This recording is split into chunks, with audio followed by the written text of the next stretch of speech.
hello. In this presentation, you see video with the idiot felon talking during his campaign about how quickly prices are going to go down and decrease after he takes office. But you also see him later talking about how these things take time. Now, the idiots that voted for the lying felon should have known from previous experiences that this guy just makes shit up.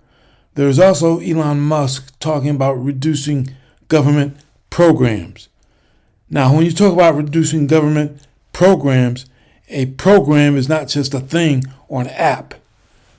A government program equates to millions of people being paid, and that's American workers, and that's going to increase unemployment. So when you reduce these programs, you're going to increase unemployment.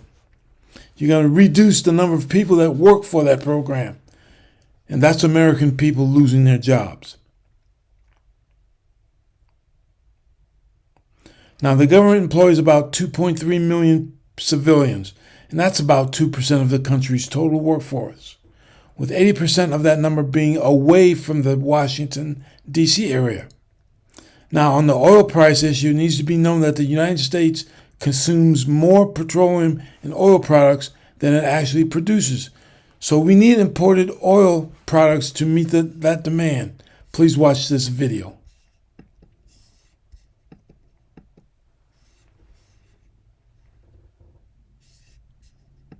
It'll all happen very quickly. This will rapidly drive prices down, lower interest rates, and put more Very quickly and rapidly. Remember those key words. into the pockets of American consumers. It'll also bring your grocery bill way down. The president-elect is moving the goalposts on some of his pledges, like lowering the price of groceries. It's hard to bring things down once they're up, Trump. Oh, now he's backtracking. Oh, it's hard to do these kind of things. I'm sorry, maybe I exaggerated. No, you lied. Says, it's very hard. That's interesting. Isn't this the same guy that swore numerous times during his campaign that he was going to bring down inflation immediately once he took office? In fact, let's roll the tape. We will end inflation and make America affordable again. You ain't ending shit. And also, when you end something, that means it goes away. It doesn't exist anymore. When you end something or somebody, they no longer exist. So you're going to make inflation go away, totally erase it, eradicate it? I don't think so. That's a bullshit lie. And anybody should have seen that. The people that voted for you were stupid for voting for you. Going to get the prices down. We have to get them down. It's too much. Groceries, cars, everything. We're going to get the prices down. But prices will come down. You just watch it. Right. Just watching. Prices are going to come down. Just like I remember, there was an idiot that I remember saying, who's going to pay for the wall? Mexico will pay for the wall. That idiot wall. But what happened was millions of dollars were embezzled from the federal government, the military federal government, to pay for that wall. That's, in fact, is what happened. Down, and they'll come down fast, not only with insurance, with everything. Tomorrow I will end inflation.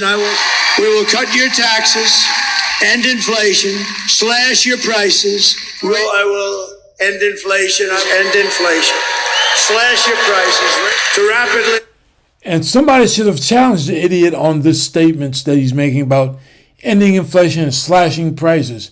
He started making these boasts in return for Kamala Harris, who had a comprehensive plan on how to deal with our economic situation. She had a true plan. And he started running his mouth without a plan, making false promises and telling big lies as usual. Reduce inflation. I will end inflation very quickly. End inflation. Slash your prices. We will cut your taxes. End inflation. Slash your prices. We're going to get your prices down. When Trump was president the first time around, every time the stock market went off, he tied it to him personally. We got those tweets about how great he was doing because the stock market increased. But this week, he apparently believes in stock market fluctuations that have nothing to do with the president. He's even worried about his own stock. And he says these things just happen time to time. Certainly a different person than he was in his first presidency when the stock market was all about him when it was doing well. And different than he was as a campaigner when he was, again, blaming any inflation all on President Biden. But now he's a little bit more nuanced. And the reason why is because there are already economic consequences on the horizon based on his talk of trade wars and tariffs. Oil and gas. There is no country in the world that has more. We're number one. I brought it to number one during my first term in terms of production. And that is another lie that he's just telling right there. Now, the United States does produce a lot of oil and gasoline products. And we consume more than we produce. So we do need to import. Number one plus, we'll do numbers that nobody will really see before. And when that happens, prices are going to start coming down. We saw the Ontario Premier threaten to halt exports, energy exports to the United States if Trump were to do his 25% tariffs. See, now, he promised to halt energy exports to the United States. Why is he exporting to the United States? Because, like I said, we consume more than we produce. So we need those exports. Canadian exports and Mexican exports, as he has threatened. So oil exports to the United States from Canada are about 60% of what Americans use. And our electricity we use from Canada is even higher. And they're used often in the states such as New York, Wisconsin, Michigan. This would evidently, as you can imagine, be a huge problem for America if indeed the Canadian Premier is right and he's going to stop energy exports.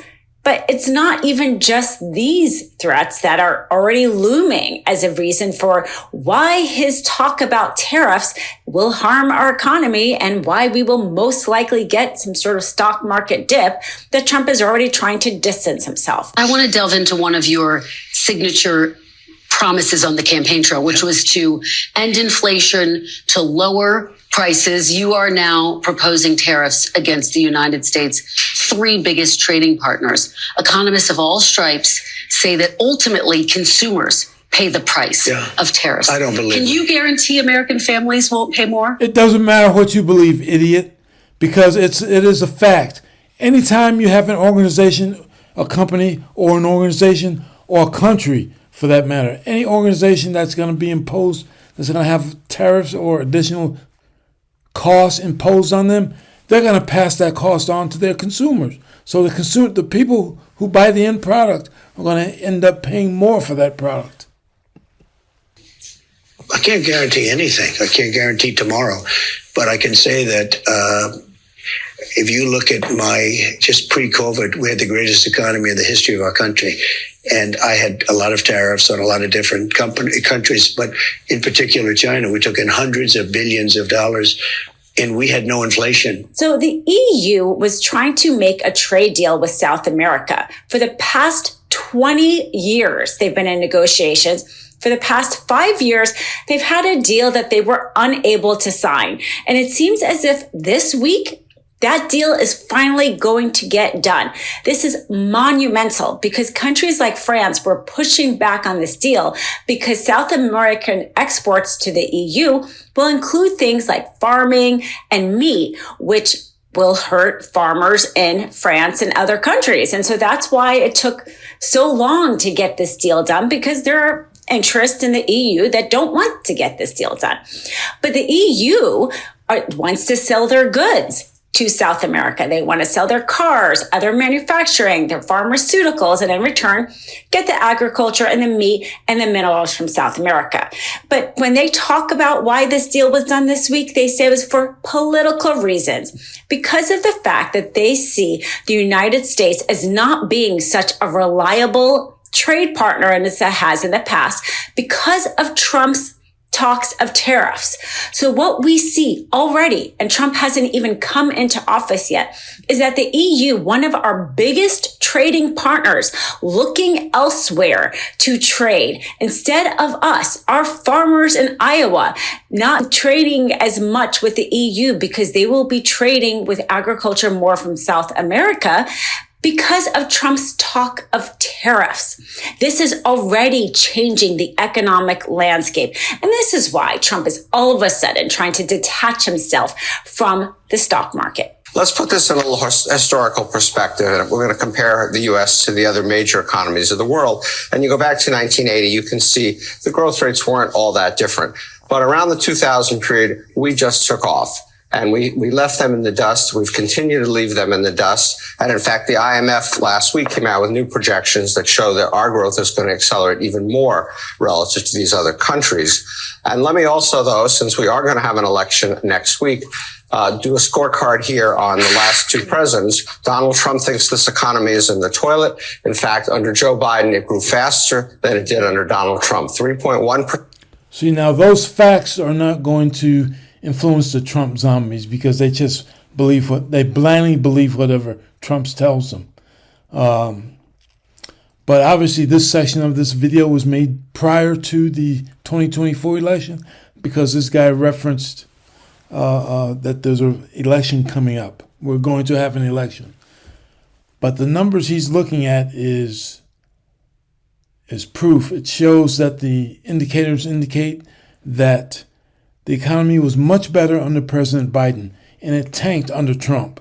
Now, Trump, speaking of that, Trump was handed an excellent economy from President Obama, and Trump mucked it all up. Average GDP growth under Biden, 2.8% under Trump, and this corrects for all the COVID things. These are straight down the middle of the fairway numbers. And then you can see that growth, in fact, has turned into a much stronger economic performance for average Americans. GDP per capita is a way to think about standard of living, not perfect measure, but it's directionally right. You can see that we generate $74,000 of GDP per person, and that has doubled over this period of time. And then you can, and no other country has come close to that, 54,000, 46,000. And so from 1983 to 2023, we doubled this. And we are, again, as you said earlier, the envy of the world when it comes to the standard of living that Americans have. But it's not just Trump's tariffs that are going to hurt our economy. It's also his tax cuts. If he and Congress do what they say they will and extend his tax cut plan from the first term, it will add $4 trillion to our debt, and that money will go to wealthy Americans. Adding that much money to the debt is bad, as you could imagine. It's bad for the economy because money is going toward the paying off the debt versus other programs in the United States. And it also increases inflation because there is that much more money in the system. That's how prices go up because their demand goes up for those things because more wealthy Americans have money in their pocket to buy things. So for one, those tax cuts are also going to hurt the economy. John Thune, who is the Senate incoming Republican leader, who also met with Elon Musk this morning, told me that perhaps mandatory programs are areas that they're looking to make cuts in, like Social Security, for example. We have to reduce spending to live within our means.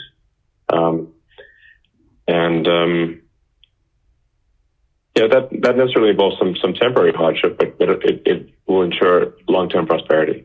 Elon Musk will also hurt the economy. If he does what he says he will and tries to slash the government spending, what he's essentially doing is firing a huge amount of the American workforce. Federal employees. That's exactly what I said at the beginning of this presentation. And that's millions and millions of people. The federal government employs approximately 2% of the entire workforce in the country. And by removing a program, you're not just removing an app. You're actually, by removing a program, you're removing people that work for that program. That's Americans that are employed. So you're going to reduce unemployment. So again, Trump is screwing Americans. Thank you for watching this video.